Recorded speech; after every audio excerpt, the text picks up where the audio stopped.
Our plan is to have about an hour presentation followed by Q&A. And I hope that everybody's questions are answered. And if not, then we'll continue that process outside of, I would like to finish by 9, just being respectful of people's time.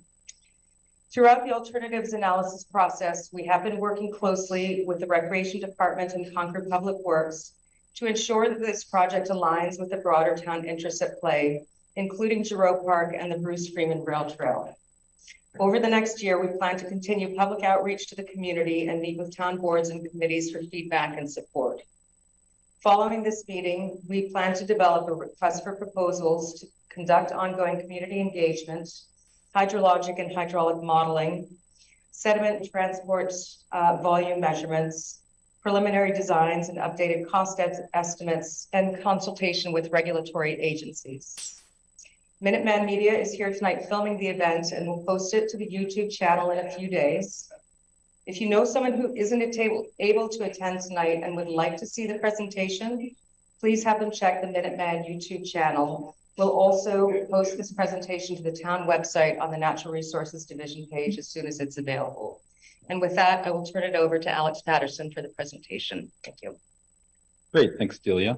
Can you all hear me okay? No. Okay.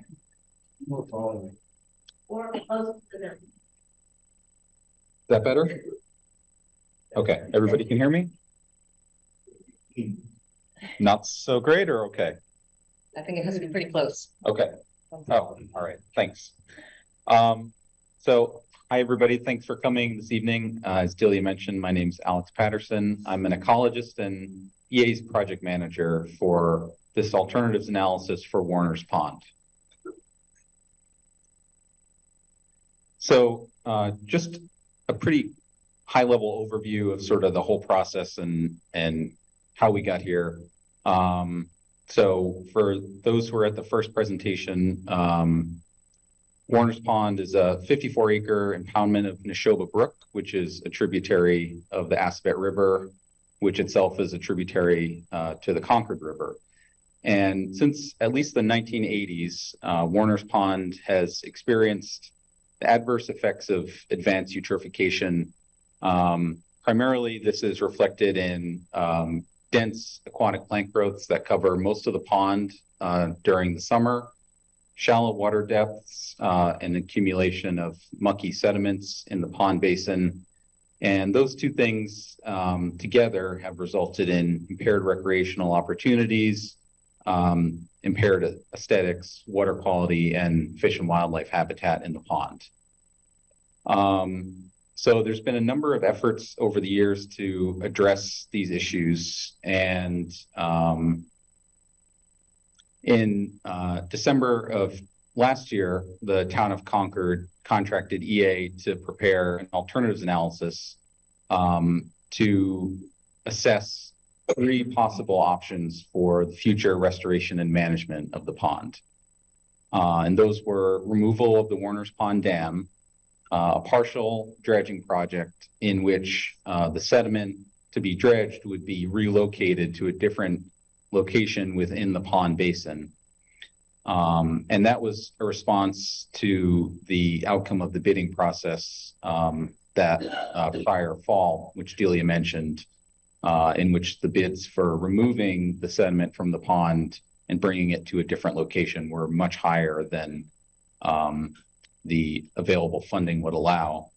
And then lastly, the no action alternative. So those were the 3 primary alternatives that the alternatives analysis assessed based on an assumed level of funding for a project. We also looked at a few other options in a little bit less detail, which we'll talk about in this presentation. But those were the 3 that we primarily were tasked with looking at for this alternatives analysis. And the analysis, which is reflected in the final report that is available on the town's website, considered the potential positive and negative effects of each of the 3 alternatives and the regulatory feasibility, meaning the relative likelihood that they would be able to receive permits from regulatory agencies, various construction considerations and logistical kind of issues surrounding the alternatives, and then their anticipated timelines and costs. And based on the evaluation that was completed, the alternatives analysis prepared by EA recommends dam removal as the most logistically and economically feasible alternative that would provide the greatest degree of benefits with the least potential for adverse impacts. And so if you were at the first presentation, you may have seen this slide, but I'll just give sort of a quick overview of this concept because it sort of guides how we're thinking about developing potential restoration and management options for the pond. And so there's 6 steps, and we're right now at step 3. So 4 through 6 are in the future. But it really starts with observing a problem. And so this could be anything from flooding to growths of invasive species to a decline in aesthetics or recreational use of a resource. But the process really starts with somebody recognizing that a problem exists. And then the second step is really just understanding the cause of that problem. So what's causing flooding, what's causing invasive species to be growing in an area, what's causing recreational use to be impaired, and really trying to get at sort of the root cause of those issues, which then allows you to think about possible solutions that address those causes and what is the appropriate approach to removing the stressors or limiting factors that would allow the system to function in a way that is more desirable. And so again, that's where we are right now. The next steps are to actually implement that solution once one has been selected. And then steps 5 and 6 kind of go hand in hand, but are really focused on sort of allowing the system to achieve sort of the dynamic equilibrium that it naturally wants to be in, while also monitoring it over the long term to determine whether any future adaptive management is needed. And the goal of this is, as the slide says at the bottom, the goal of the process is to restore these natural processes that allow the system, in this case, Warner's Pond and Neshoba Brook, to provide the ecological, recreational, and community functions and values that we're looking for without the need for continuous interventions. And quickly, so, what does that kind of mean? So natural processes are things like flow of water, the transport of sediment and nutrients, movement of aquatic organisms, and similar concepts. And then the functions that we're talking about are things like habitat for fish and wildlife, controlling invasive species, water quality, recreation, climate resilience, and public safety. And then lastly, what we mean by without the need for continuous interventions, what we're really talking about is minimizing long-term costs and avoiding ongoing disturbance to the wetland as a result of having to go back continually to manage the system. So I'll try to walk through these first 3 steps in the context of Warner's Pond and kind of review how we arrived at dam removal as the preferred alternative. So the first step, again, is really just observations of impairments. So these 5 things listed on the slide were identified by the town with input from EA kind of in the beginning of the process to kind of help understand what are the problems the system is facing and that we're trying to address. And so the 5 primary ones are reduced water depths, extensive growths of aquatic invasive species, a restriction in the movement of aquatic organisms through Neshoba Brook, ongoing public safety and property liabilities, and ongoing costs. So the second step is understanding the cause of those problems. And there's been a number of studies of Warner's Pond over the years. This is just a list of some of the references that we looked at to help inform our study, which I won't go through in detail, but the point is that there's been a lot of work to kind of understand what's going on in the system over the years, which was really helpful in kind of helping to understand the cause of the issues here. And so for each of those 5 problems that I mentioned earlier, on the right-hand side of this table, we're identifying the primary cause of that issue. So reduced water depths are caused by accumulation of sediment within the pond, which in turn is caused by sediment inputs to the pond from the watershed and the presence of the dam, which prevents sediments from moving downstream as they would naturally in the absence of the dam. Similarly, when we're talking about growths of aquatic plants kind of covering the whole pond in the summer, that is really a symptom of a problem, which is excessive nutrient loading to the pond, again, due to watershed inputs and shallow water depths that allow sunlight to penetrate to almost the entire bottom of the pond, which again, in turn, is a result of the reduced water depths caused by sediment accumulation. And then the last 3 are really sort of tied directly to the dam itself. The restriction of movement of aquatic organisms is just due to the physical presence of the dam, and similarly for the last 2. But I want to focus a little on the first 2 because I think they're probably the ones that are most visible to the community and probably directly impact how most people view the pond in an impaired state.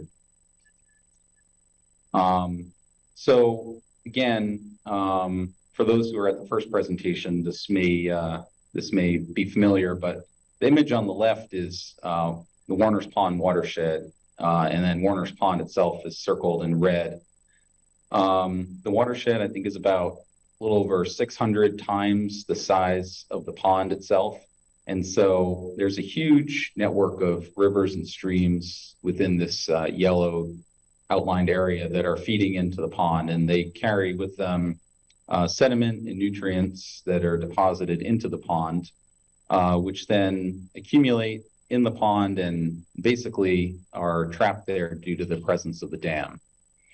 And this has resulted in the 2 issues that are listed on the slide on the left. Just the physical accumulation of sediments has reduced water depths, and the nutrients contained within those sediments help to fuel the growth of aquatic plants. And I mentioned earlier, there have been another number of studies of the pond that have helped to inform this alternatives analysis, one of which was the Watershed Management Plan, which was done in 2012. And that involved quite a lot of water quality sampling and nutrient load modeling. And 2 of the primary conclusions of that study were that the average annual phosphorus load to Warner's Pond is over 6 times higher than the critical load. And the critical load means the point at which the system is almost certain to experience negative water quality issues. So the average annual phosphorus load to the pond is over 6 times higher than the point at which negative impacts are going to occur. And then the second one is, even if that annual load could be reduced by 80%, the volume of nutrients that have already accumulated in the pond are such that negative impacts to water quality would continued to persist. And so this is just sort of summarizing everything that I just said and kind of using an example of kind of going from the observation of a problem through sort of what are the proximal causes, and then what are the ultimate causes of that problem. So when we talk about paddlecraft use being impaired in the pond, you know, the first thing that we see is that there are dense growth of aquatic plants, but that's really just kind of the first piece of what's causing that issue. And in reality, you know, the dense growths of aquatic plants are really just a symptom of kind of these other cascading effects that you see on the slide, which ultimately, you know, are a result of just the pond's watershed being very large compared to the size of the pond itself. Watershed development in the pond causing increased runoff and sedimentation and nutrient inputs, and then the presence of the dam, which trap those nutrients and sediments in the pond. And so with an understanding of sort of what's causing the issues in the pond, we can think about possible solutions. And so we've added another column to this table that lists possible solutions to each of the issues that we had identified earlier. In some cases, there are multiple possible solutions, and then others, just one. But this sort of lists all of those potential solutions from the previous slide, and sort of why they were rejected in our assessment. And so, you know, one possible solution to the issue of shallow water depth and extensive plant growths would be to remove sediment from the pond. If you do that, you're deepening the pond, reducing light penetration to the bottom, which is going to help control plant growth. You're also removing lots of nutrients from the pond, which is also going to help control plant growth. And you're making the water deeper, which is going to help improve recreation, water quality, and habitat for fish and wildlife. And that was the project that the town put out to bid last year. And the costs that came back were just simply much higher than the funding that was available. And again, that was a relatively modest project given the size of the pond. It was only about a little over 6 acres, or 13% of the pond area, and about 35,000 cubic yards of material. So an alternative dredging project, which we assessed in more detail for this alternatives analysis, would be, what could you do for dredging with a smaller budget? And basically what we sort of came up with was a bit of a smaller volume of material over a smaller portion of the pond. And rather than relocating the material elsewhere, it would actually be placed within the pond basin itself. And so there would be part of the open water area of the pond would be converted to emergent marsh. And that area would, and that would sort of allow for shallower water to be deeper, to provide some of those benefits. The issue with that is that because the project is relatively small due to the amount of funding that would be available, the benefits that would be realized from doing that would also be relatively modest. And there are a number of logistical and regulatory challenges that could potentially impact the success of that. Another option that's been mentioned previously is watershed-based approaches. So this is essentially getting at the idea of trying to prevent sediment and excessive nutrients from coming into the pond in the first place. And the problem with this approach is that, as you saw in the previous slide, or a couple of slides ago, If you look at the watershed, which is the yellow line, and then the town lines, which are those white lines, you can see that a very small percentage of the pond's watershed is actually in Concord. So there's very limited ability for the town to implement watershed-based approaches to provide any meaningful reduction in nutrient loading to the pond. And again, according to the 2012 watershed management plan, even if an 80% reduction in phosphorus loading could be achieved, the in-pond levels would remain well above the critical load, which really kind of implies that watershed-based approaches would also need to be done with dredging to provide a meaningful benefit.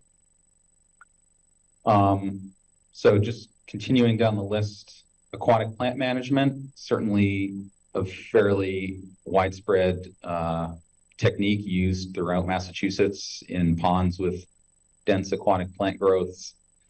The main issue here and why we really didn't consider it in a lot of detail is that it doesn't address the cause of the problem. It really just addresses one of the symptoms.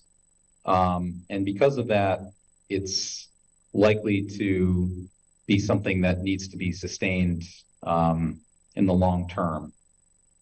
It's not something that you could just kind of do once and then be done. It's sort of more of an annual management commitment that is sort of just trying to address, again, a symptom of the problem without actually addressing the cause. This has been actually undertaken using a variety of different techniques in Warner's Pond over the years with fairly limited success. And there are a few factors that likely are to limit the success of an aquatic plant management program in Warner's Pond.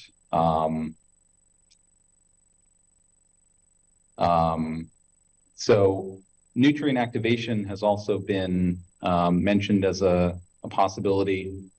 So there are different techniques that are used to basically remove nutrients from the water column, but these really are mainly used to control algae blooms. They're really not an effective strategy for aquatic plant management because aquatic plants are mainly getting their nutrients from the sediment rather than from nutrients that are dissolved in the water. So things like alum or other products like that are mainly used in ponds where there are issues with algae blooms in the summer, which hasn't historically been a problem at Warner's Pond. And then lastly, fish passage facility like a fish ladder, although it would provide benefits to diadromous fish species, there's really no benefits to local fish or other aquatic organisms. They wouldn't use a fish ladder like that. And there are a number of maintenance concerns related to that option. However, we are recommending it for further study if dam removal is not ultimately pursued, because it would provide some benefits to diadromous fish. So I'm sure there are thoughts of other possible solutions. And so I wanted to include this just to kind of summarize what we use sort of as the 4 key questions as to whether a possible solution to these issues can be effective and is realistic. And for that to be the case, it really needs to address these 4 items. So the first is that it needs to actually address the cause of the problem, because actions that just address the visible symptoms aren't likely to be sustainable in the long term. Secondly, it needs to be economically feasible, and that's really just a function of sort of the priorities of the community and what level of funding would be made available. Third, it needs to be logistically feasible, so it needs to be supported by modeling and sound engineering design.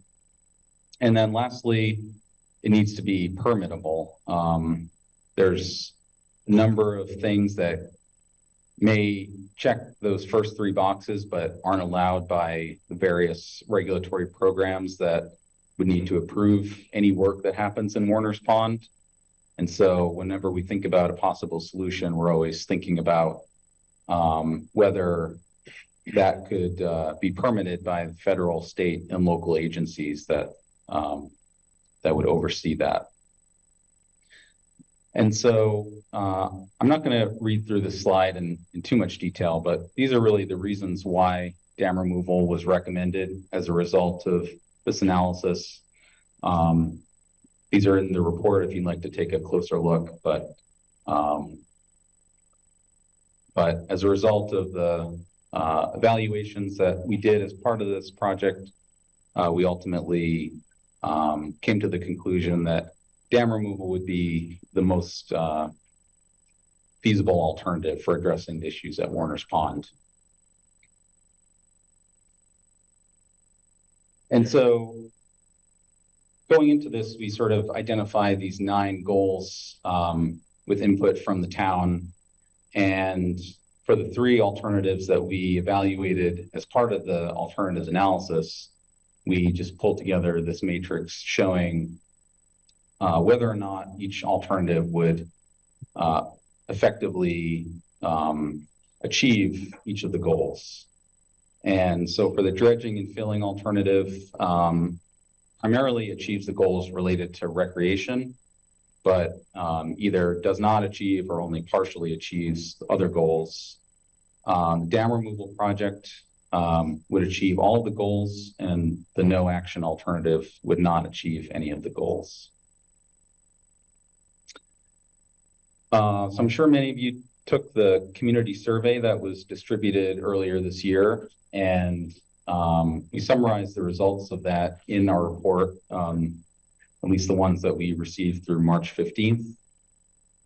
And so we got a total of 251 responses by that date, and over 96% of the respondents indicated that they were residents of Concord. I think the biggest takeaway from the survey is just sort of in the charts that are on the bottom of the slide. Basically 54% of respondents indicated that they were completely or somewhat supportive of dam removal. 32% were opposed and 14% were unsure. So it received the highest degree of support and the lowest degree of opposition for any of the 3 alternatives.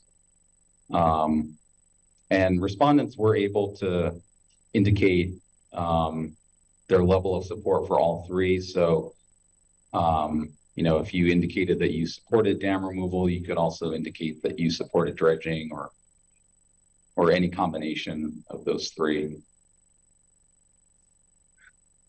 So just to put this in a little context, kind of in the bigger picture, you can see this is a map of all of the locations of known dams in Massachusetts, over 3,000, most of which were built in the 18th and 19th centuries. And the negative impacts of those dams to the communities that they're located in have been well documented over the years. And those include impaired water quality, restriction of the movement of fish and other aquatic organisms, upstream flooding, public safety concerns, and ongoing financial burden associated with maintaining the structures.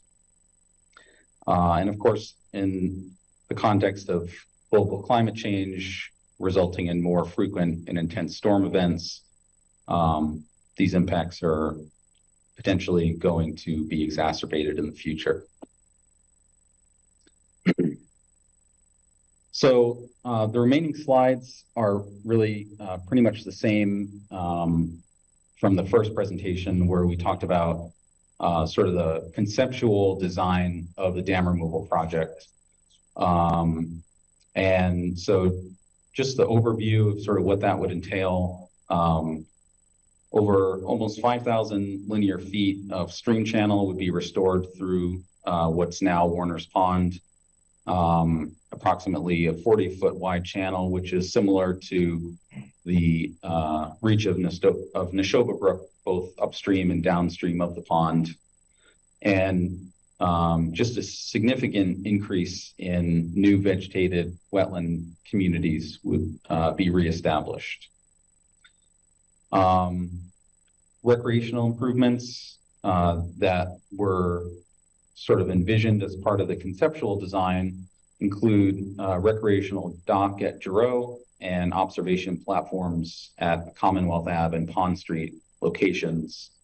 But I just want to reinforce that, those are just sort of the ideas that we came up with as part of the conceptual design, and the recreational improvements are really, I think, just subject to, input from the community and what the community would like to see. Just because, those were the things that we sort of included at this phase doesn't mean that that's ultimately what has to happen. So I think in future phases of the project, the town's going to be seeking more input on sort of what the community would like to see as part of recreational improvements for this project. It's just a conceptual drawing of kind of what the dam removal project would entail. You can see the approximate alignment of the new channel through the pond, as well as a small open water area that is located in the deepest part of the pond now that we're anticipating would remain, along with the recreational improvements that I mentioned earlier. Next slide, please.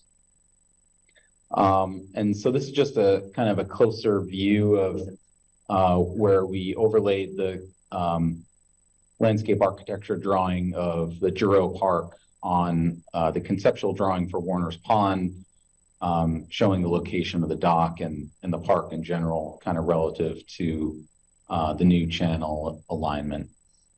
Next slide. And then this is just a visual rendering of sort of what this would look like, looking down kind of from the northwest towards West Concord. You can see the restored channel of Neshoba Brook kind of coming through. The recreational dock at Giroux is sort of in the lower left-hand corner, and the new vegetated wetlands restored along the perimeter of the pond and around the islands. Next slide, please. So pros and cons of dam removal. I won't go through these in too much detail, especially since they were in the first presentation, but basically very significant wildlife habitat benefits. Fish and other aquatic organism passage would be restored. It would largely address the existing aquatic invasive plant issue. And we're anticipating improved water quality and recreational benefits as a result of the project. And then importantly, and we'll talk about this a little more on a future slide, but there's a significant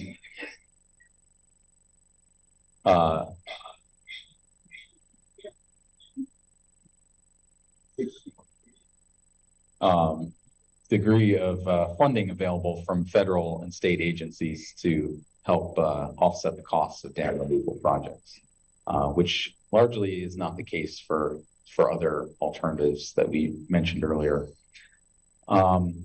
So there would be some potential negatives, potentially negative impacts to shellfish habitat in the pond as a result of removing much of the existing open water. And then depending on sort of personal preference, the changes in just sort of the visual characteristics and just the transition from an open water body to a flowing stream channel with vegetated wetlands may or may not be a positive or negative depending on sort of personal preferences. Next slide, please. Can I just interrupt you? Sure. Can you share your screen? Try sharing it again because I don't think the people on Zoom can see it. Oh, okay. Sure. Do you need a cord? I can give you. No, it's not what happened because my battery's fine. Okay. Maybe I'll just plug it in anyway.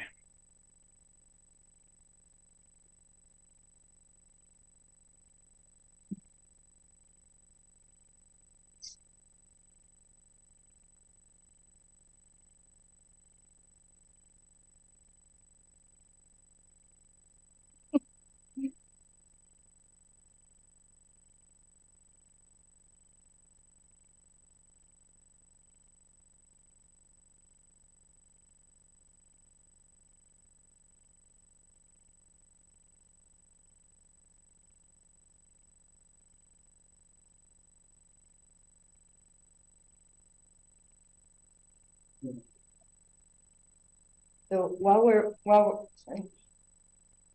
waiting for that, there is a sign-in sheet that is going around, and has everybody had a chance to sign in on that?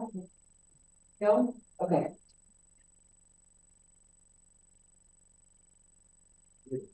So who has not?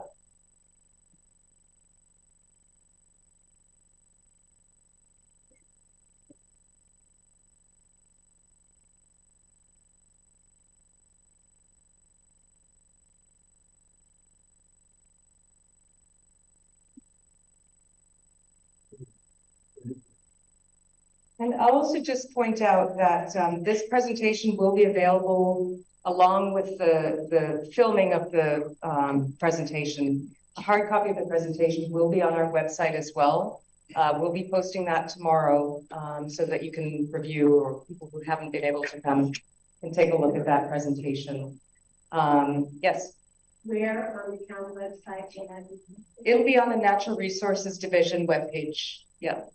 And you're welcome. Thanks. Do you want to promote me again?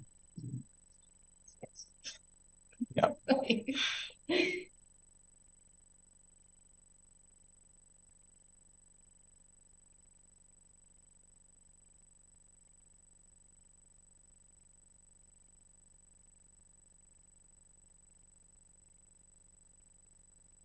You jumped off. Okay. Yeah.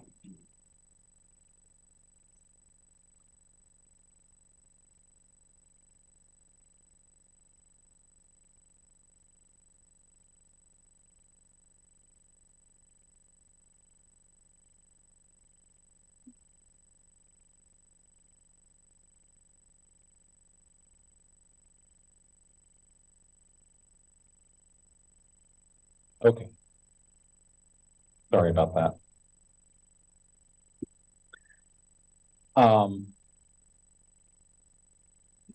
So again, this is just at sort of the conceptual level, but there was an effort to pull together a conceptual cost estimate for both the dam removal and the dredging and sediment relocation alternatives.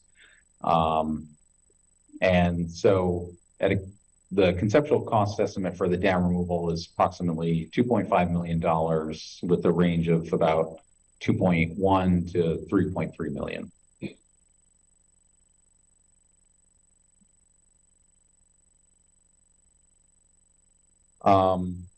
Again, as I mentioned earlier, there are a number of sources of federal and state funding that are available to help offset these costs. This is just a list of some of the grant programs that are available to help fund dam removal projects. And so again, this management or restoration approach is viewed very favorably by federal and state policymakers and regulators. And so there's quite a bit of funding out there right now to help pay for these projects. So that's sort of where we are now. As far as next steps, as Delia mentioned, the town is going to be looking to complete some additional work to help kind of provide additional detail on the dam removal project and answer some kind of outstanding questions. And then I believe the plan is to have a warrant article on the next year's annual town meeting with regard to the project moving forward. And so that's all we have for the presentation. And would you like to moderate questions, Delia? Sure. Okay. So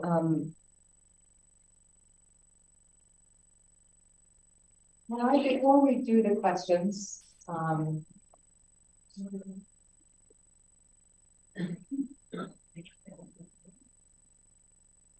very much. So very rapid.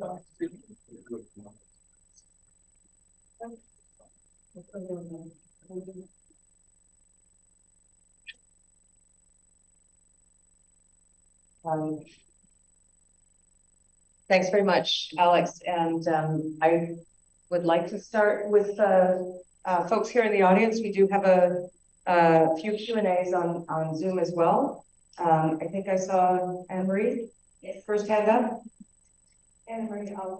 So if you can, sorry, I should mention this. If people who are interested in speaking can just come to the mic so that people on Zoom can also hear. Anne-Marie Altman, I live in Mossbrook Road.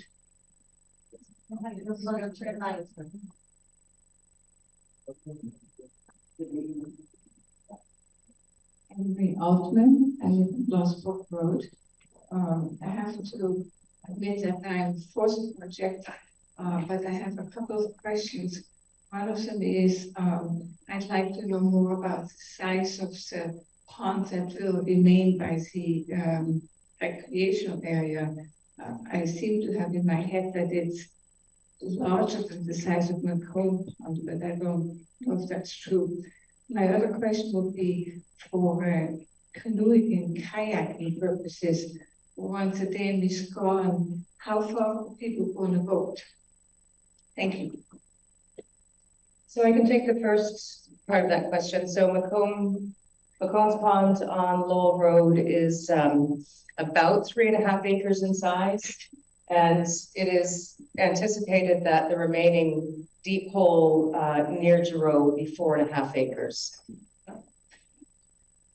And do you want to take the... Sure. So, I mean, I think the idea is that once the dam is removed and the Neshoba Brook is kind of restored to a free-flowing condition, you know, one of the main recreational benefits would be the ability to paddle a canoe basically from the Aspet River up through Neshoba Brook under Commonwealth Ave through what is now Warner's Pond and up under Route 2, basically to the next kind of the next upstream dam.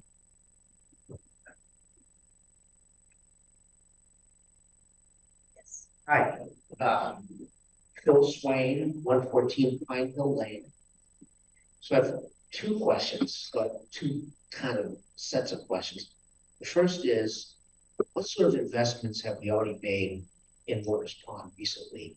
So, for example, the restoration of the dam, the how much we pay for the Giroux land and the improvements on the Giroux land, and then finally, if you can calculate it, what is a 54-acre pond in Massachusetts, in Concord, Massachusetts, worth?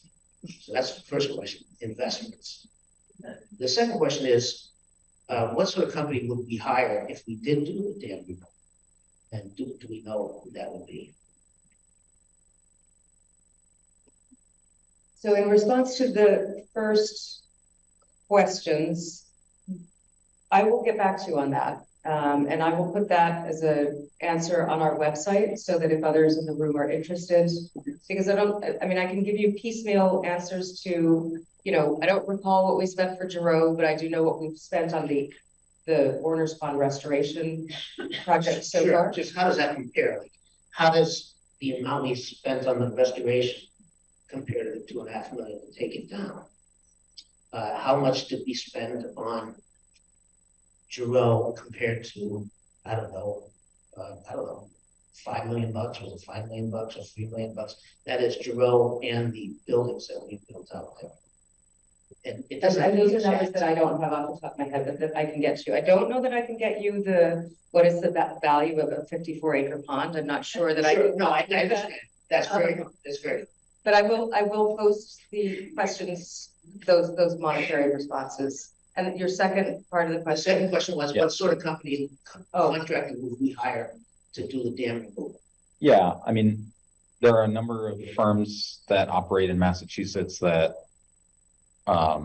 do dam removal projects. So basically eco contracting firms. I don't really want to name any specifically, just to avoid, you know, looking like we're recommending a firm at this stage. But if you just go online and look up previous dam removals that have happened in Massachusetts, you can find the names of contracting firms that do that type of work. Hi, everyone. Matt Kaiser, I live on Commonwealth Ave. I'd just like to thank Amy and Alex for this presentation. Obviously, a ton of work went into it. And I'd also like to thank the rest of the team for the transparency.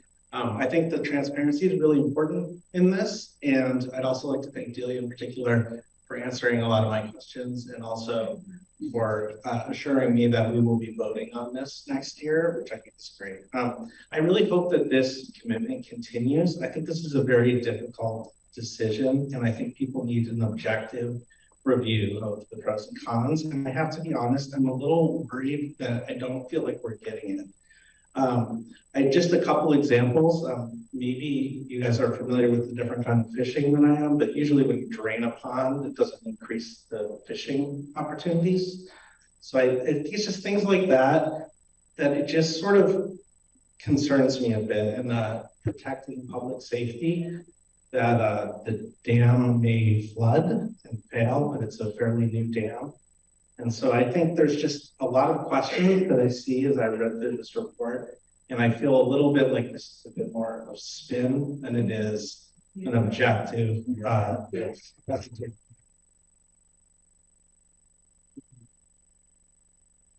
sorry, I don't need to just filibuster, but I just want to say a few more things. I really think that we should take a second look at some of the things here. I respect the work that you guys have done. I think that dam removal is a completely reasonable position for a lot of reasons, for financial reasons. I think it's reasonable, but I think there are significant trade-offs that are made to realize those benefits, and I think that we should weigh them.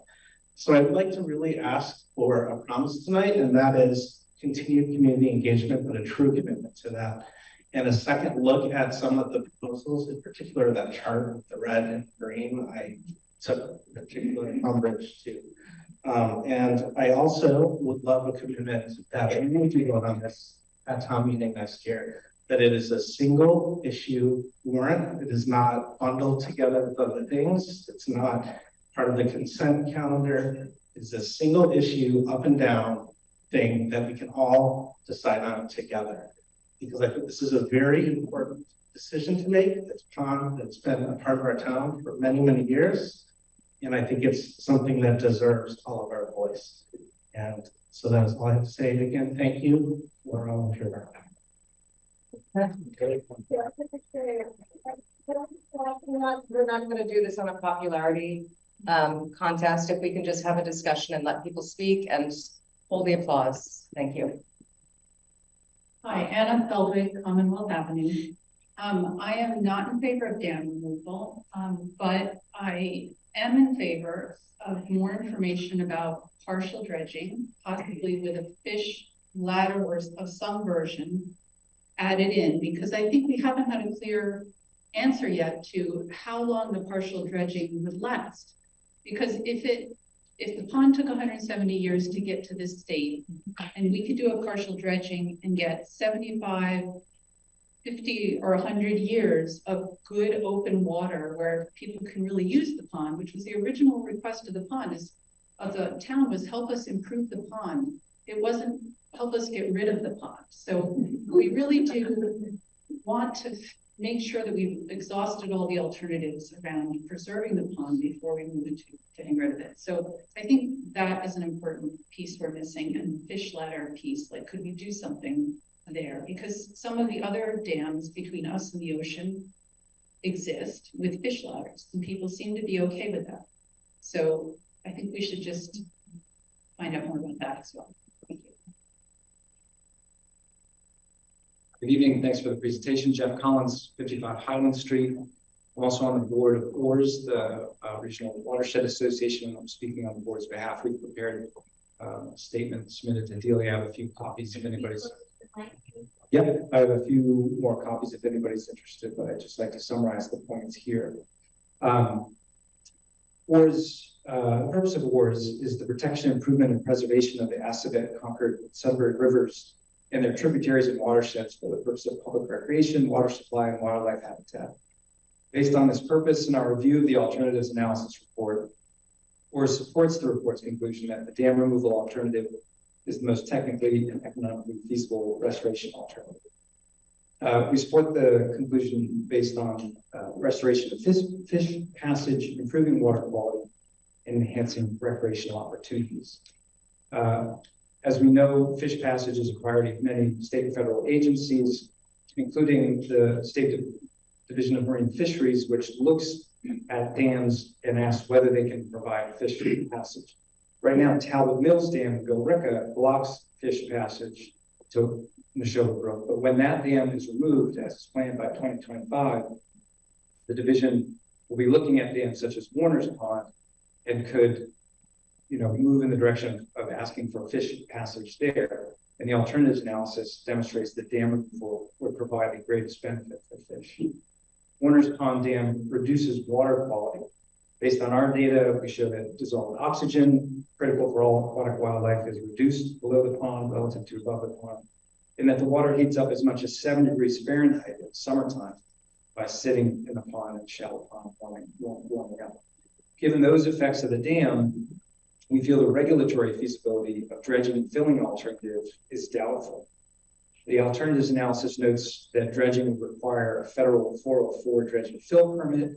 In order to get those permits, the town would need to demonstrate that Warner's Pond meets state water quality standards, which include providing, quote, habitat for fish, other aquatic life, and wildlife, including for their reproduction, migration, growth, and other critical functions. We feel with the dam in place, requiring that permit for dredging would be problematic. But ORS does not only speak for the fish. Recreational enjoyment of our rivers is an essential part of our mission. With that in mind, we support a dam removal alternative that includes careful planning to accommodate recreational use of restored wetland, including designs for creating channels or docks to ensure boat access to Scout Island, Giroux Land, Commonwealth Ave, and careful planning around that open section of the pond for skating, fishing, and other enjoyment. Removing the dam at Warner's Pond and restoring Neshoba Brook to its free-flowing condition is the best option to reestablish ecological function and recreational opportunities. Removing the dam will help build climate resilience in our river system and will serve both Concord and the region well into the future and restore the region vitality with a healthy stream and wetland habitat. Thank you.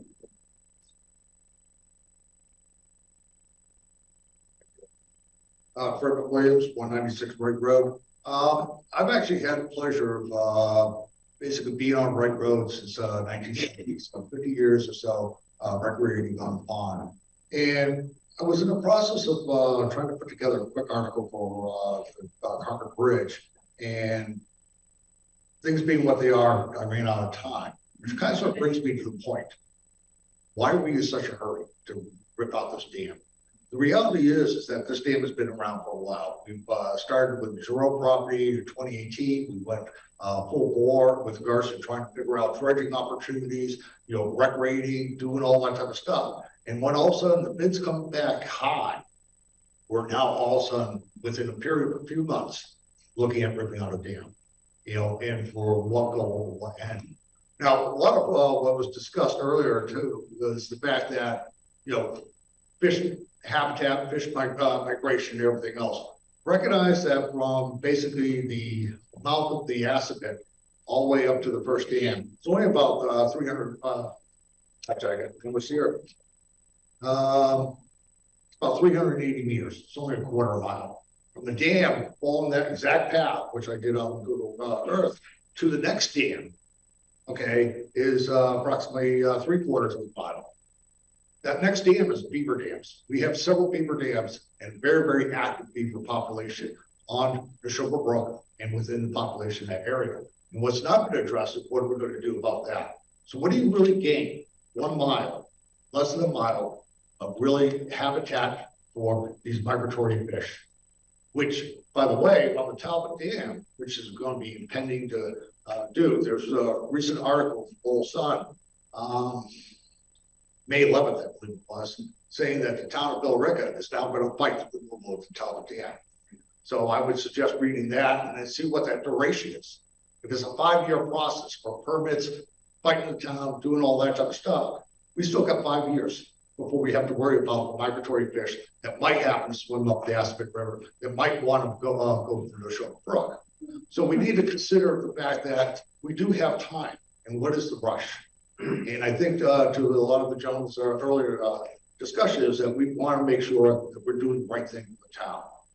The other consideration is by draining the town, a lot of the properties that border the water, their property line is defined by what? Typically the water edge. What is that going to change in terms of property extensions? What are the liabilities that are going to be incurred on the town for those type of purposes? Likewise with Scott Allen, as I brought up previously. So there's a lot of things in there. I had a couple other comments based upon the presentation, but I do want to give everybody else time. Okay. Thank you. So I would just like to take a moment to respond to the question about why is this being rushed? And I think that there was an interest when the bids came back high, we were in a position where we needed to put in a CPA application in order, because there's a deadline in September for that. So that was put in with the intention of really trying to develop with still the goal of having the system restoration and recreational improvements. What other alternatives? I mean, the town has been looking at Warner's Pond and improvements to Warner's Pond for more than, over 10 years. And so it doesn't, we did hear at the last community meeting, people said, why are you rushing? And we heard that and we took a step back, and that's why we are bringing something back to town meeting 2024 instead of trying to move something at the, last town meeting, which did feel rushed, and we heard that. So this doesn't feel rushed to me, but I think for many people who may not have been so involved over the at least decade of work that the town has put into this project, I understand that, and I think we're certainly willing to continue these conversations, but there has been a lot of analysis of prior or of other approaches that we have looked at. So that's just in response to the question about how is this being rushed. And I think I'll move on to the next speaker. Thank you. David Swain, Central Street, West Concord. I'm a field ornithologist. I also keep bird records for the town of Concord. Birds don't get to vote, so I'll try to speak for them. A lot of people have come up to me and said, you're there a lot. This is a really, really important, place for birds. On average for town, no, not terribly, actually. It's a stopover place for a lot of birds. It is used by a lot of Canada geese and things like that. And mute swans have definitely taken advantage of the fact that this is a pretty uninteresting pond to other water birds. Mute swans are good at that.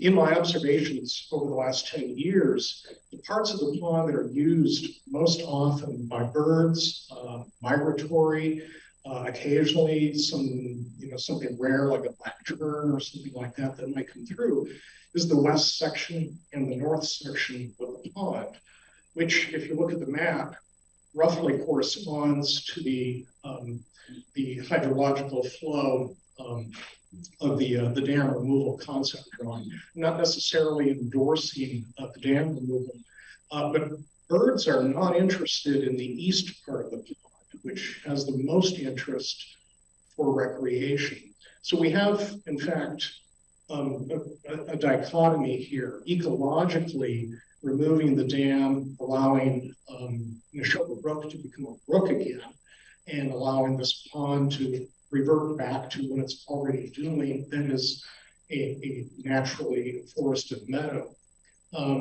Birds are voting really already, and they've been voting for some time in my observation for the west and north end of the pond, which tend to be most ecologically healthy for them, tend to be farthest away from human habitation, have the most habitat, have better food supplies, and also enjoying the fields, which are used by a lot of the birds that also use the pond, which move back and forth between those.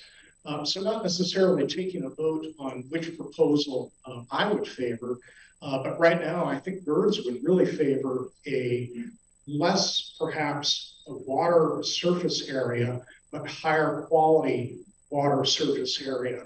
And the town would definitely benefit from a regenerated ecological zone, a naturally regenerated ecological zone. I would benefit by having some observation platforms so that we could all get out there and you guys could join me with my spotting scope. We could look at some good birds. Thank you. Thanks, David. Hi, Dan Stapleton from 20 Conant, West Concord. And thank you for the report. Hey, you get my name? Yes. Okay, thanks. I actually have 3 questions, but I'm going to kind of preface it with a little bit of a comment. So I think, you've made a really compelling ecological argument for dam removal. So I think, you can check that box. But I think you either underestimated or undervalued the recreational piece of these different alternatives. And, in particular, sort of the recreational benefits associated with the types of kind of amenities you would get in a typical conservation area. So we're talking about boardwalks, trails, towers, those types of things that can bring you into the interior of the space. Right now, the current dam removal alternative doesn't reflect those. And I know that you mentioned that they could be added, but my point is, if we even did something analogous to let's just say the Concord unit of Great Meadows, which I understand is hydraulically different, but I'm just talking about the use of it. But you're probably adding $1 million onto this alternative, the dam removal alternative. A lot of those recreation benefits we have, even in the no action condition, we have that. You can readily access water, you can paddle in the water. I never talked a lot about skating, but you have that access. If you don't include those amenities, in my mind personally, I would be hard pressed to get behind the dam removal, even though I fundamentally believe the dam removal is a great option and ecologically the best option. And I know when you probably did your study, if you walked along Lawsbrook, in the section of the wetlands bordered by Wright Road, Lawsbrook, except for the people who own homes there, those wetlands might as well not even exist. So I can see a lot of the perimeter, with the dam removal, the way it's currently fall into that kind of situation. So my question to this, what kind of amenities could be included to turn this into a more typical conservation, public access type of facility? I know that the town owns more properties than the ones reflected here, or parcels that abut the pond now. Could those be included? Has that been thought about? I think there are 2 or 3 additional parcels that have abutting, and what would the implications and what would the cost implications to that be? And I don't expect you to answer all that now, but I want to throw that out there. I think we have maybe a 1 in 80-year opportunity here to get it right. Those amenities would be best done during the initial dam removal construction. They would be difficult to add on later. So I'm putting that out. My question to the town and the committee is, what exactly are we voting on? Is the committee going to select an alternative and then we just vote on the funding of that alternative? Or will the actual alternatives go to a vote? So that has not been fully fleshed out. That's something that will be brought forward by the Natural Resources Commission at the 2024 town meeting. The funding has been secured, and the intention is to, if dam removal is approved at town meeting, that additional or that grants would be sought for the dam removal. Excuse me, and those are anticipated to be granted because the state and federal government are very supportive of dam removal. Whatever grants were able to be obtained, that money that has been secured currently for dredging and would be reappropriated at 2024 town meeting for dam removal, if that is approved by town meeting. That money could be returned back to either CPA, where some of the funds came from, or to the town. I agree that, so the purpose of this report was to really look at alternatives of dredging versus dam removal versus no action. And so there are lots of recreational amenities that could be considered. And that would be as part of the future phase. That's something that we would be looking at as part of the next phase of the project. It wasn't part of the scope of this project. And I completely agree that it's something that needs to be considered and, you know, evaluated early on. I mean, there is the dock, you know, that has been thought about from Giroux, and, you know, that is in the report that's available on the website. But as far as more details, you know, boardwalks and, you know, other abilities, you know, I mean, obviously there needs to be a connection to get from any water to Giroux, I mean, to Scout Islands, because that is a really important feature that the town has no control over. And we don't want to restrict that access to Scout Islands. So that would be part of the future phase of the project. Yeah, so the question I have though, is you put out cost estimates. Those cost estimates are going to take a little bit of a life of their own here. And so if you think, like I think, that dam removal option would really be conditional upon these amenities, then we misrepresented that cost estimate. And I don't see how we could get a, you know, build that in between now and the town vote to add another $1 million to the dam. I think people would look at that option completely differently. So by not having those additional alternatives, I think it's hard to, you know, really get a sense of what's possible here. And frankly, I don't know what's possible from the current perspective.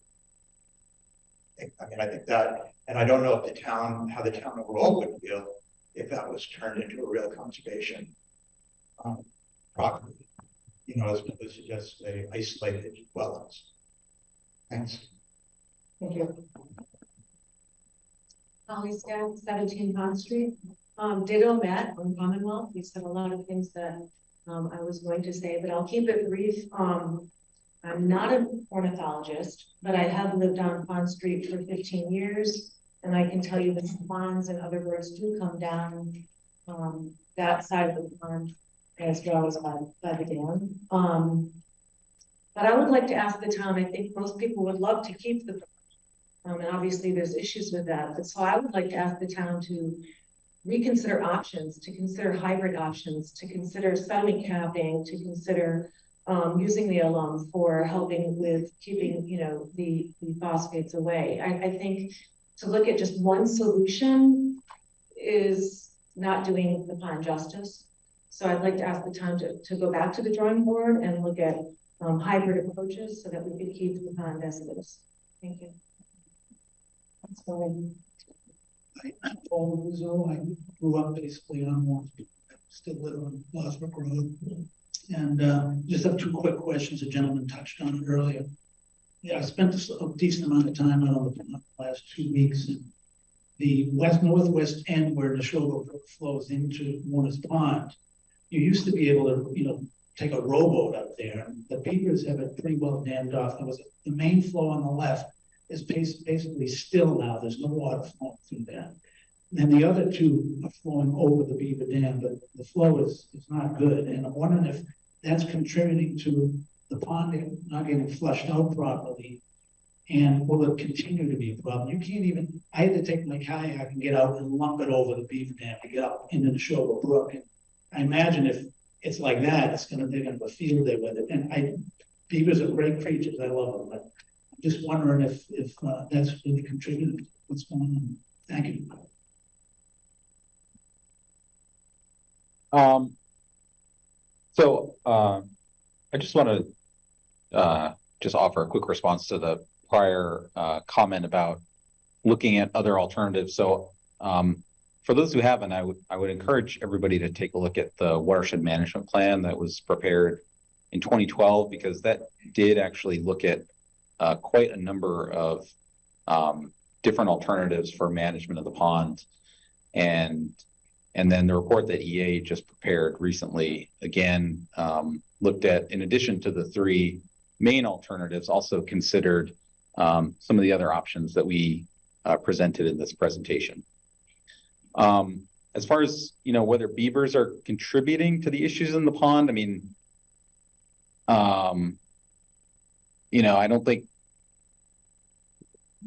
that's something that, you know, we really, based on what we know about the system, is really causing a lot of the issues. As far as water flow, I mean, obviously beaver dams do impound water, but the water is still moving over or around or under the dam in some way because it's still flowing down from the brook, and the beaver dams only flood to a certain extent. So, I mean, the pond actually has a really high flushing rate, which is one of the issues with herbicide treatments, because water moves through the pond so quickly and over the dam that, you know, it kind of limits the effectiveness of herbicides for aquatic plant control. But you know, beavers are part of the ecosystem, and they kind of do what they do, and sometimes that causes issues that need to be managed. But as far as whether they're kind of contributing significantly to the problems here, not really that we've seen based on what we know right now. Hello, my name is Jonah White. I live on Hollywood Road. August recent, Edgewood Road. We both enjoy fishing on Waters Pond very much. We just have one quick question. How the fishing be affected via removing the dam? Thank you.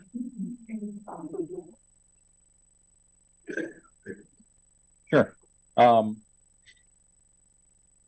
Yeah, so, you know, obviously the dam removal would shrink the size of the pond pretty significantly, from about 35 acres to about 4.5 acres. So the actual open water would be reduced. But on the flip side, you know, removing the dam would allow fish to move back and forth from Neshoba Brook and the Assabet River and all of the rivers and streams connected to it. So assuming that the Talbot Mills Dam is removed in the future, it would allow for diadromous fish species like herring and shad to return to Neshoba Brook, which haven't been seen in that stream since the dam was first constructed. And improvements to water quality from removing the dam, like reduced water temperatures and improved dissolved oxygen, would also be a benefit for fish. I'm sorry, I would just also add to that brook trout have been identified in a tributary upgradient of Warner's Ponds, and there is interest in the state in understanding if they are downstream as well. And we don't know this for sure, but there's certainly the potential that if the dam were removed, that would provide you know, a system for brook trout to be within the Neshoba Brook. Great question, you guys. Thank you. Hi, I'm Janice, and I lived on Commonwealth Ave for 60, here in West Concord for 60 years. And once I found out that you guys wanted to tear down the new dam, I felt like that was just put up not too long ago. But the most part that I would like to see is that the rivers and ponds become more clear, because right now everything is so overwhelmed in growing trees when it rains and everything, so it stops the water from flowing. And I really do not want to see that much more change, but just please help clean up and clean up every place, because it's not so welcoming. And like those kids did say, and I want to add that they are right. Warner's Pond is a place for all animals. Even us humans, we like to ice skate or take the boats out. And if you guys take the dam away, then where will the kids or adults go to fish or to maybe even swim? So please consider um, making sure all ponds, not just here in West Concord, but everywhere, it would help the wildlife and us humans. Thank you, Janice.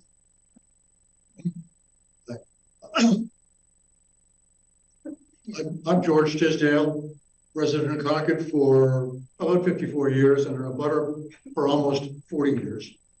I live in 335 Commonwealth Avenue in the 1876 Ralph Warner House overlooking Warner's Pond. The yellow house with the stone wall out front. I love living on Warner's Pond, and I have raised 5 children here, enjoying canoeing, rowing, kayaking, sailing, skating. Not mentioned in the discussion of possibly removing the current dam is the feature of the existing dam that was designed to allow the level of the pond to be temporarily lowered by lifting the 6 boards that are in the face of the dam.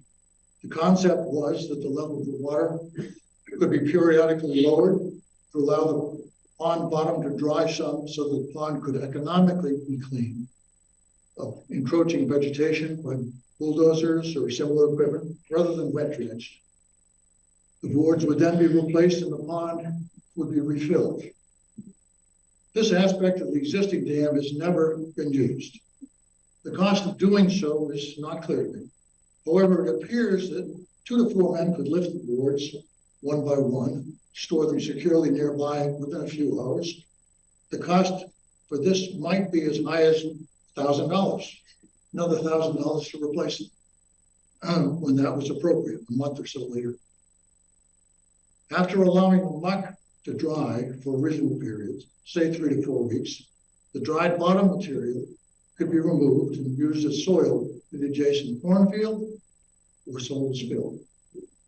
This is not close to the $3 million cost that has been mentioned for dam removal, and it would preserve the recreational and visual benefits of the pond. It's also my understanding that the amount of water that passes through the dam is sufficient to refill the current pond in about 24 hours, a little longer in late summer when the flow decreases. So my recommendation is that the current feature of the existing dam be utilized. The shallow area allowed to dry for a month or so, then cleared, and the pond refilled by closing the dam, and this done on a regular basis, say every 5 or 10 years. Thank you. Thank you, George. So,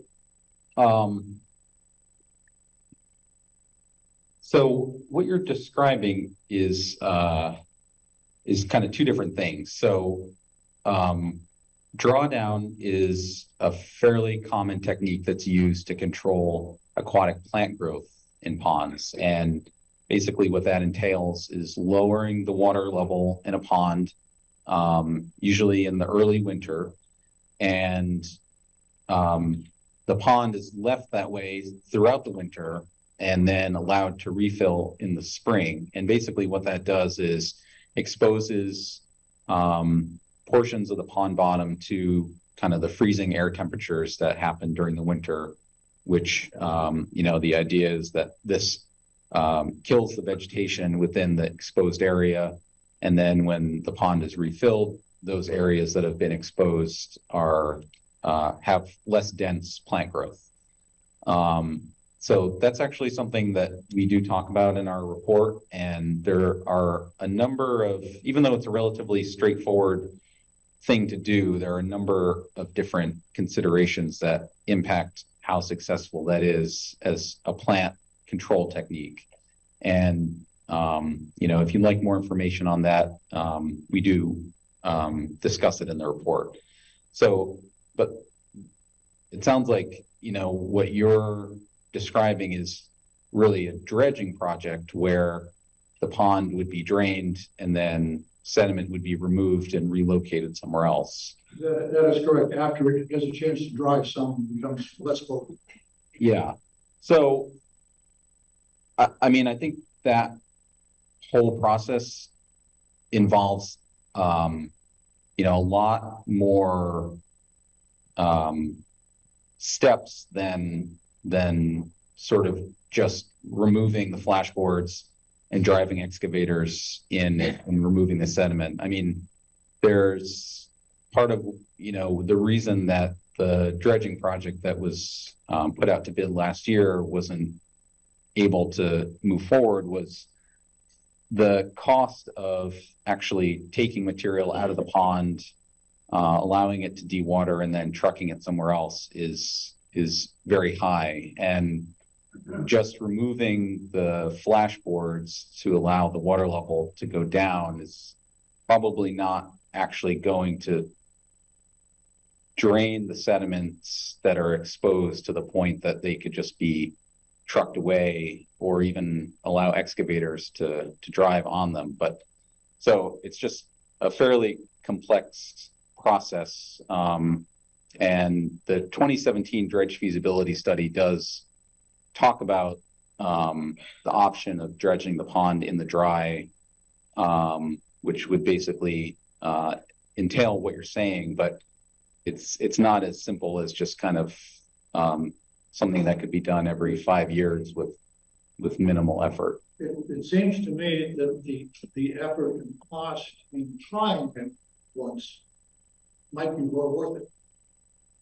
Thank you.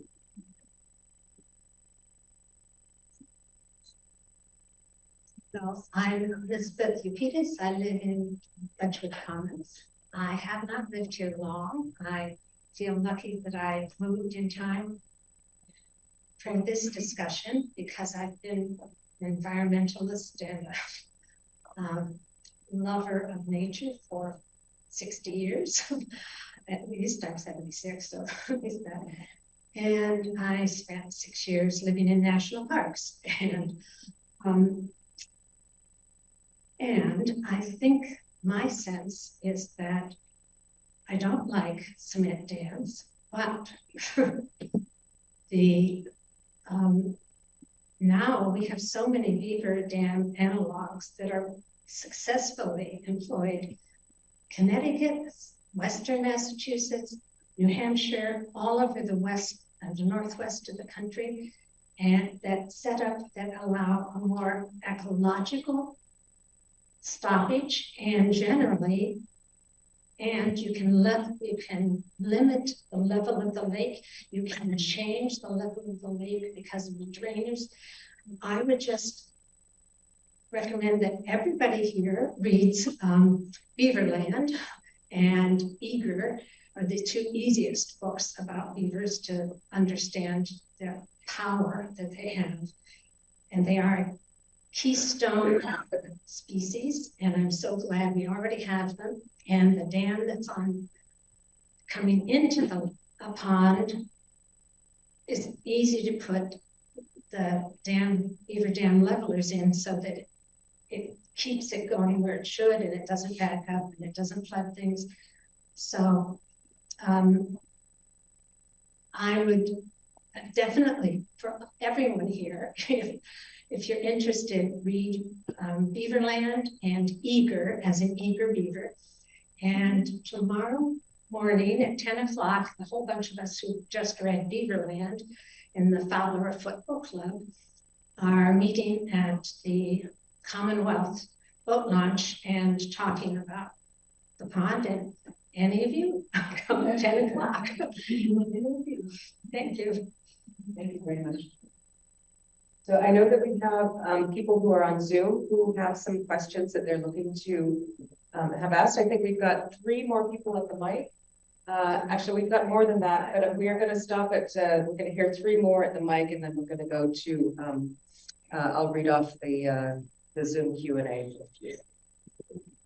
Yeah, my name is Gabe Ellis. So I grew up in Concord, and I live at 351 Commonwealth Avenue, and I am not in favor of dam removal. So a lot of what we've heard tonight is about watersheds and federal grants and other considerations, but how is the town accounting for how integral Warner's Pond is to the history of the town and our identity as Concordians? So our history is at the very core of what it means to be a Concordian and must be accounted for. Warner's Pond was critical to the development of Concord, the site of picnic parties and ice skating. Henry David Thoreau himself wrote about it, naming the Big Island America Island. So it's not just about a dam or this or that. It's about our heritage. And that's just the way that, you know, myself and a lot of Concordians look at it. So with this in mind, how is the town accounting for what we'll lose in our heritage and our identity if the pond disappears?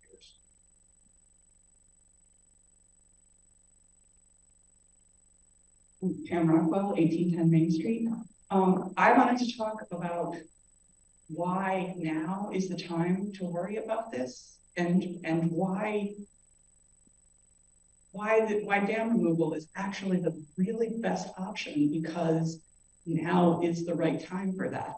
I've heard a lot of people talk about how wonderful Warner's Pond was, but the reality is that it is degrading badly. It is not the same pond that we used to ice skate on all the time. It is not the same pond that Boy Scouts would just go fishing on every day all summer. There are less fish. There is a degrading ecosystem there.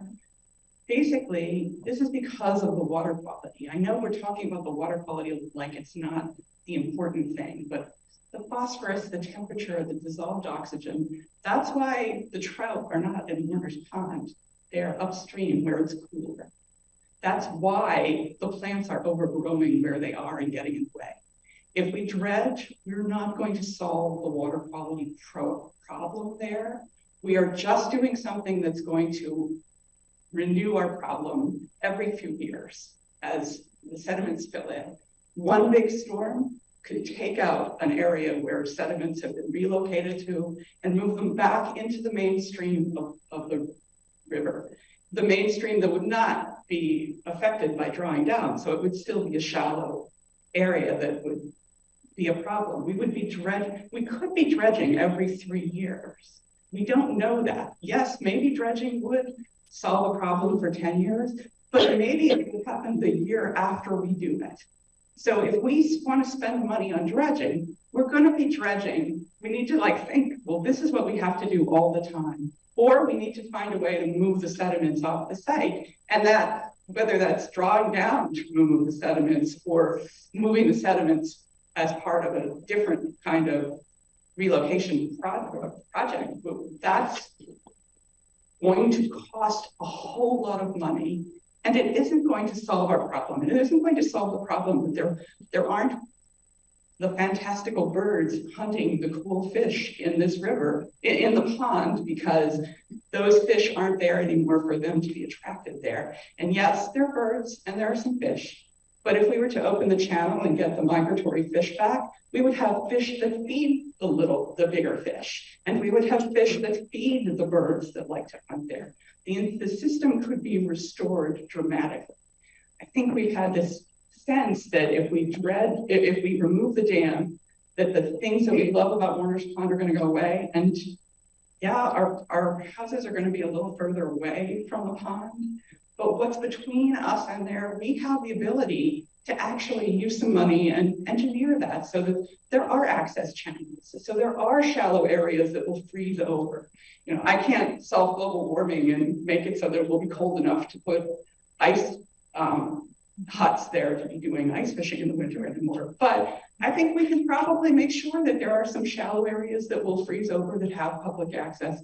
We can be sure that there are trails around there so people can get into the area. There is nothing as beautiful as canoeing along the river behind my house, the Assabet, and canoeing up through a channel of cattails to the shore. People will be able to have access if we control how it's re-engineered.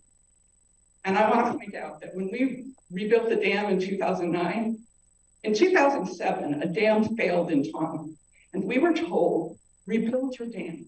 You have to do it. And Chris Whalen got up there at town meeting and everyone said, why do we have to do this now? Why do we have to spend this money? We didn't budget this money. And he said, we have to do it. It's the regulations. This is what we have to do. Well, he could have removed the dam at that point, but having this fight then was not something that anybody really wanted to do at that point. We are subject to a lot of regulations that could at any time be enforced. It's not just about the migratory fish and Talbot Dam being removed, and suddenly we're worried about the migratory fish. It's about the water quality. Our Warner's Pond does not meet water quality standards. And at any time, the state or the federal government could get in the way of any permitting we want to do. You have cost estimates in that document about the estimation for getting permits, for doing dredging, for doing the, you have the estimates for all of those things, even though you only presented the dam removal one here. Those estimates are fantasy. We do not know how much trouble it's going to be to actually get the permits, or whether we would be allowed to get the permits to do any work on the dam. And if the dam were to fail for some reason in the meantime, we don't know that we wouldn't be told at that time, you must remove the dam now. Or that somebody will come up with enforcement and you must remove the dam now. The reason we want to think about doing this now and just putting it off is because of those migratory fish. The migratory fish come with money. People are spending money to rebuild the fisheries in Maine, in the Atlantic Ocean. And these feeder fish that would come up our river, we have the option right now with Talbot Mills Dam being removed, that there are grants. And when I talk about grants, I don't mean $50,000, I mean $2 million. So if we have $2.5 million to remove the dam, and we get $2 million in grants, it's no big deal for us to spend $1 million to make sure that we've got the trails and the right kind of pollinators and things seeding the floodplain and making it more accessible and back to the recreation that we wanted in our backyards that we really aren't getting. We have this opportunity right now to do that, to make sure that we are not killing ourselves by spending $10 million every 10 years to drain our dam. But in fact, that we have the time right now to take advantage of the grants. In 10 years, if we wait, those grants might not be available. Or at any time, just like in 2009, somebody might say, you remove your dam now and we're not giving you any money, you get to pay for it yourselves. So I think this is really the time to do it. And we can get back what we had at Warner's Pond by properly engineering the restoration of the floodplain that's developed there. There really is a lot that will be beautiful. It's just hard to, I know we have this image of Warner's Pond in our past that we're so attached to, but that isn't actually the reality of what's happening right now. It could be so much better. I think the pond's beautiful. I see it every single day. It's gorgeous. I live So I'm sorry, if you would like to make a comment, please come up to the microphone. Hi, sorry, 3 quick points. Jerry Kleiman, 57 Central Street. I'm a member of the Natural Resources Commission, but I'm actually speaking as a former co-chair of the Envision Concord Comprehensive Long Range Plan. One of the things that I think, I love your objective, and I think it does a great job of balancing 2 or 3 of the 5 principles that we laid out in the long range plan. And I think all of us as Concordians, whether you're on the NRC or interested in the NRC or interested in other committees, should be thinking about these core principles that we laid out in that plan. I'm just going to read them because I think there's a couple of things that might be useful as we all think about this moving forward. And prior 2 speakers touched on history and character. And David talked about the history. I think we ought to be thinking about the history of Warner's Pond, just keeping in mind that history didn't start with the route. There were people here for many hundreds of years before that. So all of the history and character. Livability and values. I think you've been talking a lot about recreational amenities and things like that. Mobility and accessibility. Pam, who's just at the microphone before me, talked about accessibility. I think we really ought to be thinking about accessibility to nature, accessibility to the rail trail, all of those things as we consider this. Environmental sustainability and fiscal sustainability. You guys have done a great job looking at those already, but I just wanted to remind everybody there's sort of 5 different values or characters that the town embraced in the long range plan. We should be looking at all of those. Thanks. Thanks, Gary. So I'm going to move over to the Zoom Q&A, and Sydney Steinberg, if you are still on the call, you had asked, can you expand on the recreation benefits of the restoration? Do you feel like your question has been answered, or do you need further elaboration? Oh, and I think that I need to unmute people, so I'm just gonna assume that the question has not been answered. And Alex, do you want to take that, expanding on the recreational benefits? Sure. So I mean, obviously, both in the context of recreation and a number of other aspects, there's going to be trade-offs between removing the dam, keeping the pond the way it is, and dredging the pond or other possible options. So, I think sort of in our discussions with the town and sort of reviewing past studies of the pond, I think there's a sense that recreational use kind of in the long term has declined in, probably the earlier part of the 20th century. I think, there were swimming beaches on the pond. As far as I know, swimming is not really a use that happens now. The pond during the summer is pretty much filled with aquatic plants growing to the surface, both on the surface and underwater in all but the deepest areas. If you look at, some Google Earth images of the pond during the summer, you can see that pretty clearly, like this one. And so the impacts that have happened over the last several decades, from sediment building up and nutrients getting to the level where they are and fueling aquatic plant growth, has generally caused a decline in sort of the recreational value with respect to boating, fishing, although obviously it's still practiced, but the shallow water depths make it hard to paddle around in some areas, and dense plant growth can impact fishing. So, but if the dam were removed, obviously the open water area of the pond is going to decrease. So the opportunities for boating around and fishing in kind of a large open water body are going to be reduced. But on the other hand, the ability to paddle a canoe from somewhere along the Aspet River up through Neshoba Brook and beyond, into Fort Pond Brook or farther up across Route 2, will be a recreational option that doesn't exist now. So, the other aspect of the dam removal project is, these sort of new docks at Giroux and other possible recreational improvements. And, we tried to start with something simple in kind of this conceptual level plan, with understanding that, it was just a place to start, and there would certainly be input from the community as to sort of what the community would like to see.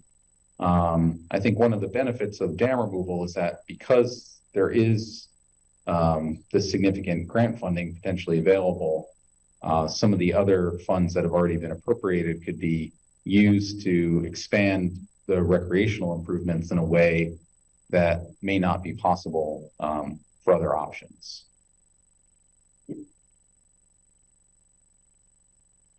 Thanks, Alex. So there on the Zoom Q&A, there are a number of questions that are related to Scout Islands, and I'm just going to sort of try to collate these into one question. So one question is on the Boy Scouts' opinion on removing the dam, since it will reduce access to Scout Islands.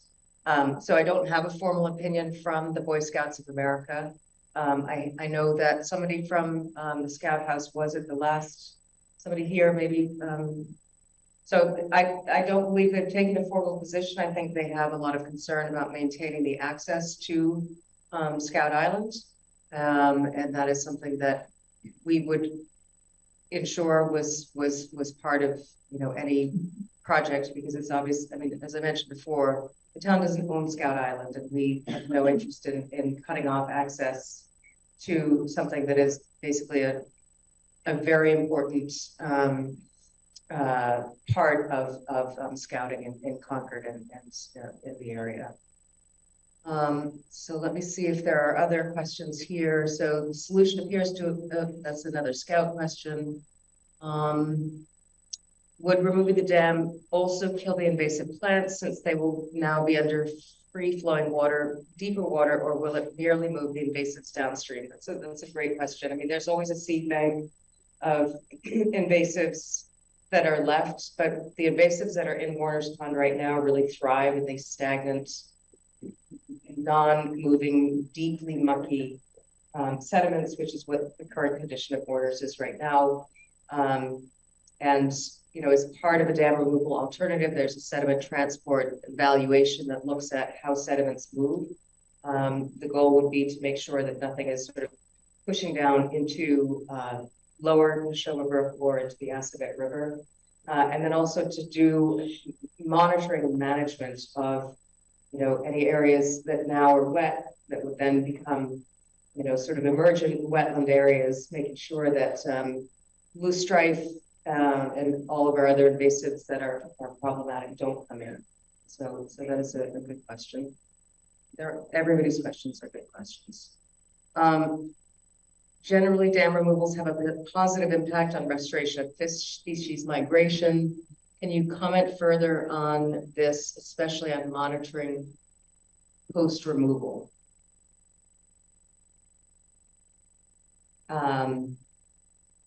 So yes, I think that's an accurate assessment, and we have not looked at how this would be monitored post-removal. I think that the state would be involved in this because they, as mentioned before, they have the interest in the brook trout, but we have not yet looked at how fish removal or other aspects of monitoring would occur. But typically with a project of any magnitude, you know, that has a wetlands component to it, there is at least 3 years of monitoring, and when it's a larger project, it's a 5-year monitoring period.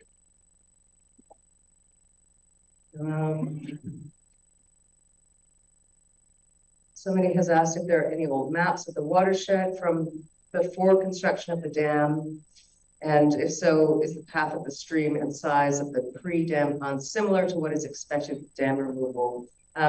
We have not found images of, and has not been an exhaustive search.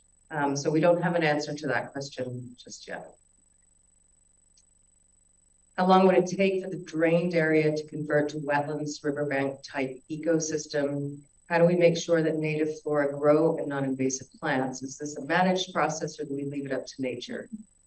I would say it would be very quick if the dam is removed and that's done in a very controlled fashion. Then it doesn't remain a swampy mudflat, you know, for any length of time. It would very quickly seed in. It's very rich organic mucky sediment, so within a growing season, you're going to see that there's growth coming in. And it would be seeded with native seeds, native plants, so that we can at least get a handle on some of the invasives. We do expect that there are invasives within the seed bank and that would have to be monitored. So it's a combination of a natural process and a managed process. So I think that hits everything. If anybody on Zoom doesn't feel like their question was adequately answered, if you can please type it in. I do see that there's one more. I'm going to take that as the purpose of this project to gain federal funding. It's not a purpose, but it's certainly something that we would be able to obtain if dam removal were an option. The purpose is to find the best way to provide an ecological benefit and recreational opportunities at the Warner's Pond system. And I'm going to go back now to the microphone in the room, but as I said, if there are other Zoom callers that feel like they need some additional questions answered, we have about 10 minutes left. Hi, John. Hey, so the speaker said, hope that you would. Oh, just identify yourself. Sorry, John Coleman, 65 Central Street. Can't hear you. John Coleman, 65 Central Street. I'm hoping that you would continue to entertain some other possibilities besides that. So just going ahead. Yeah. as I suggested last meeting, there could be a situation where you treat Wonder Pound like a side channel and route a stream south of Scott Island and back off of the main part of the pond. Could be deepened by dredging, and the dredge soils could be used to create the dike. And if this were done, then the sediment and nutrient transport that comes down the stream will always be there. Just bypass the pond would be a problem. And I will say that if this isn't done and we just have the 5 acre private property, all of that sediment and nutrients will continue to affect the open water that's there. That may be more intense, sedimenting and contributing to ratified growth because it's a smaller area that the same stream is impacting. So I don't really see that 5 acre or 4.5 acre open water area is going to last too long after that.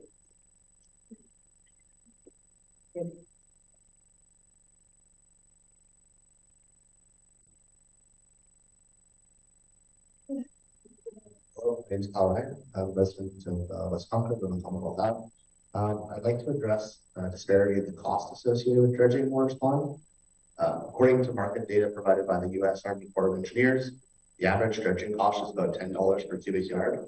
However, the estimates provided for Warner Pond indicated a significantly higher figure of $170 per cubic yard.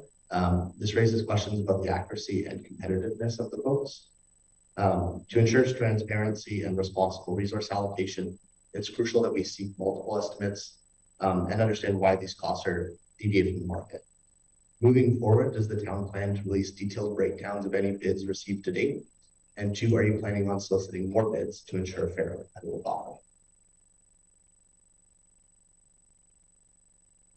So the bids are public information, and I'm happy to share those with whoever would like to see them. And cost estimates that I'm not sure what year you're looking at for the Army Corps of Engineers, but we went out for bid last year, and these are actual costs that were provided to us. And you know, I mean, COVID has made everything a lot more expensive.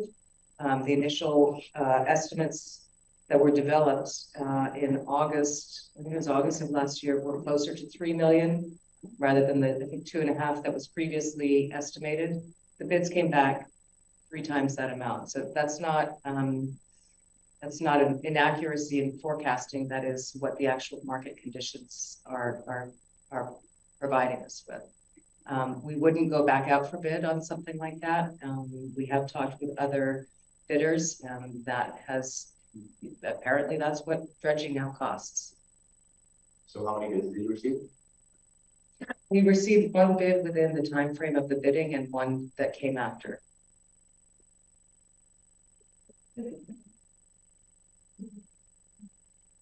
Leslie Michelle Tao, 111 Lost Brook Road.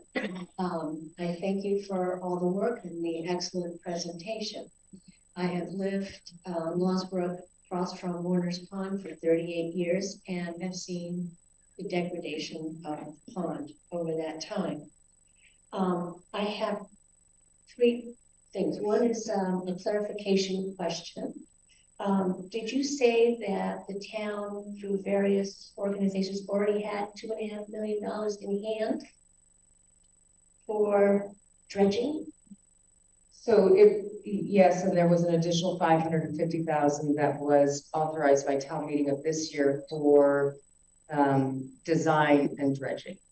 So that's $3 million that we already have. Mm-hmm. So you're also saying that there are millions of dollars worth of grant money that is possibly available as well. So thank you. You also, I think, said that a partial dredging and relocation of sediment to different areas of the pond for 9% of the pond would cost about $2.5 million. Is that correct? I don't have the cost estimate table earlier this evening. It was on your chart. No, so that was a conceptual cost for the dam removal project. We didn't. It said partial dredging, relocating sediment to a different area of the pond it would only cover 9% of the area. Oh, yes. Yep. And You're correct. $2.5 million? Yes. Okay. The amount of area for the deep part of the water, which is already there, it doesn't need any dredging, it's already there and open, is 4.5 acres. What percentage of the pond is that now? Well, 4.1 acres is about 9% of the pond. Okay, so we can go back to the map that shows the two different photographs of the pond, the way it used to be and the way it is now. You just I have think that we're up. sharing, Delia. Or is it me? Oh, it's me. Sorry. Right. I'm going the wrong way. Sorry. That one? When was the old photograph taken? How long ago? So it's actually not necessarily an old photograph. It's a winter photograph. So that is only from maybe 2018, 16. And then the other image is just a growing season photograph from a couple of years ago. So they're basically the same time. All right. So given that that deep area of water is about 9%, and the dredging another 9% would be $2.5 million. It looks to me like it would be equal to the area between those two tiny little islands and Scott Island. You would double the amount of deep water with the partial dredging for $2.5 million, which we already have.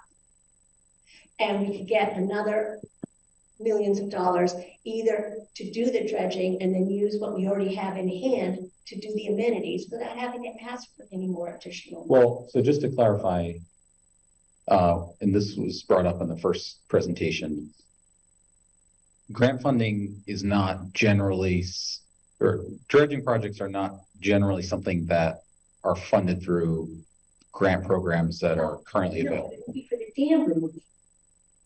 Okay. You're talking about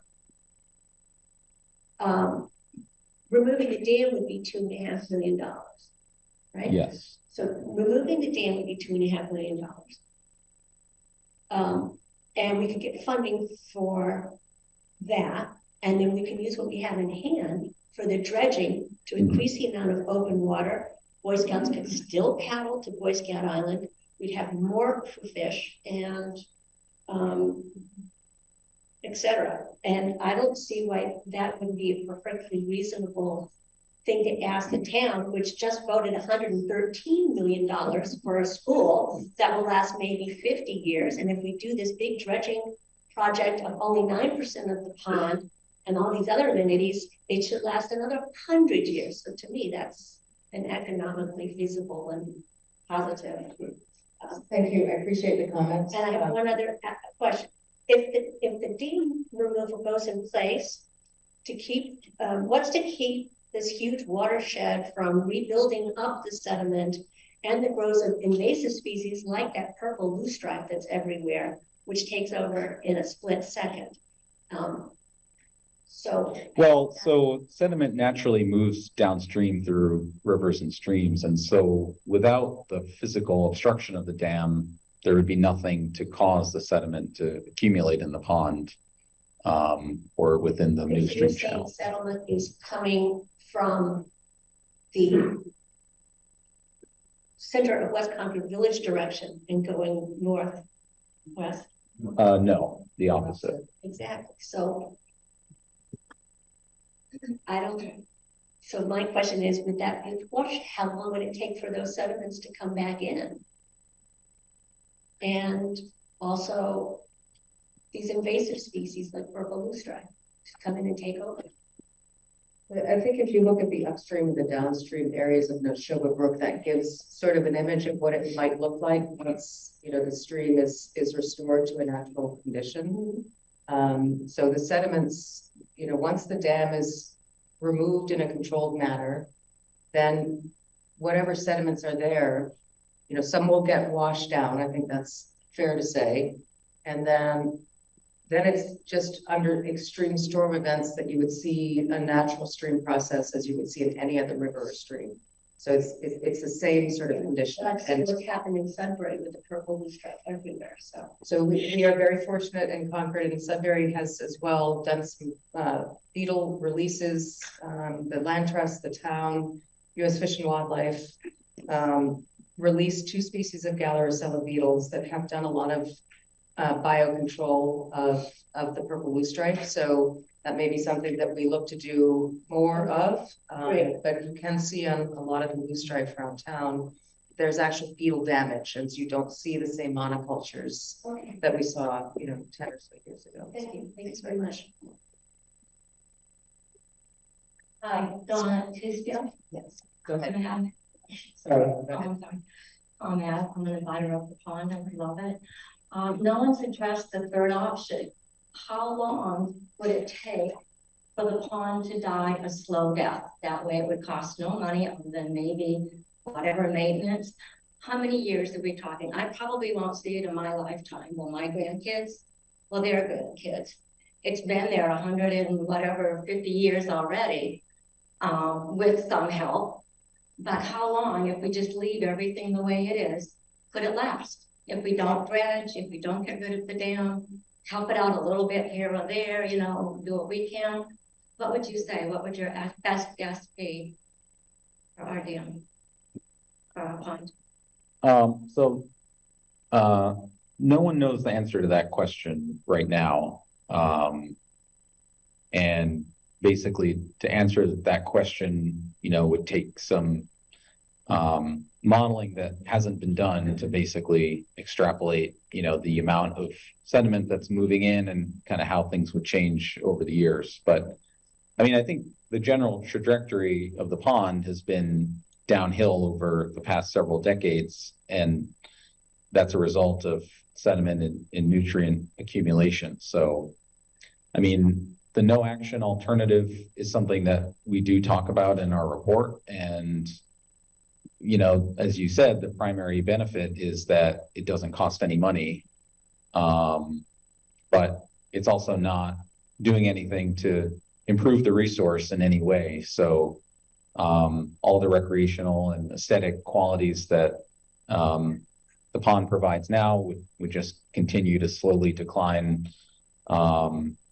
into the future, and that'll happen in the absence of any management. So we're talking decades? Yeah. Yes. Decades. Okay. All right. And my other point was that I think, I'm not a mathematician, but to do the dredging, you said it's about $3 million. It's probably only $150 per taxpayer. It's not an astronomical amount of money after what we've just spent for the middle school and other things that we pay for. And I understand it might have to be redone in a few more decades. And the town might be in better shape to put more into it at that point. I just hate to see for it to go. Thank you. Thank you. I apologize. We're over time here, so I'll make this brief. Can you put up the dam removal option up there?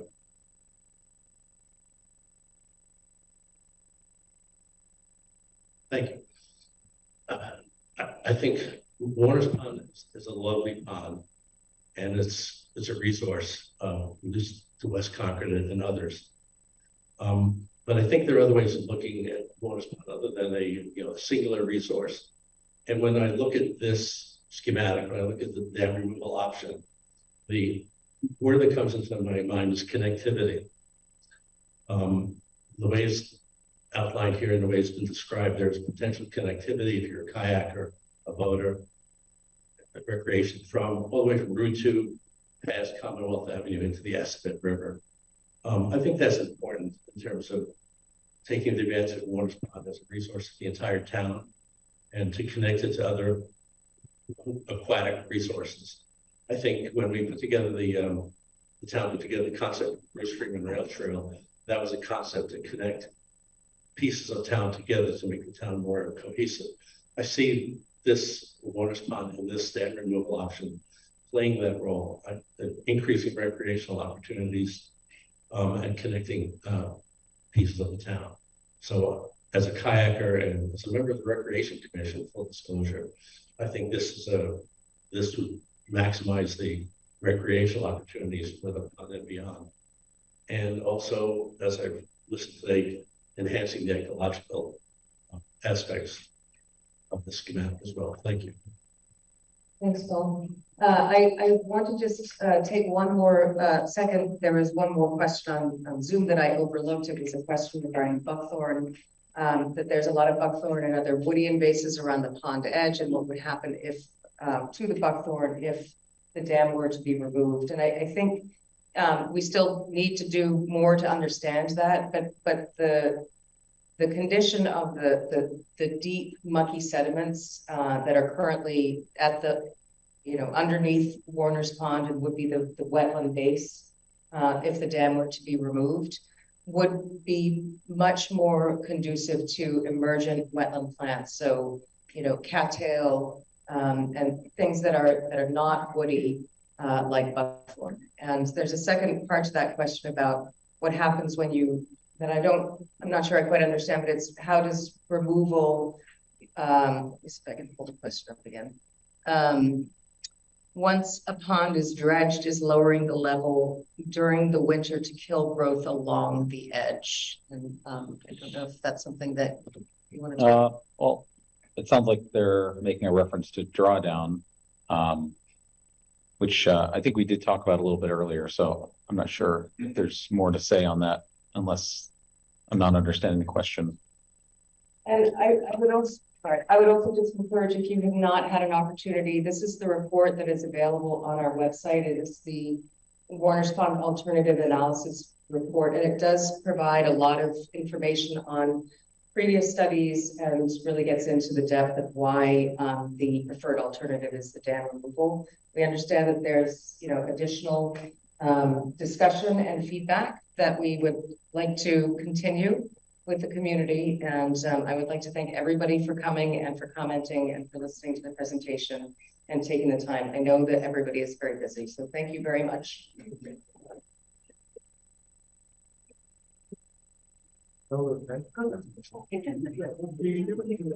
Kind of survey or questionnaire this time. I came in late. I know that in the previous meeting there was only one survey. That was done in March? Yes. Okay. Yep. Any paperwork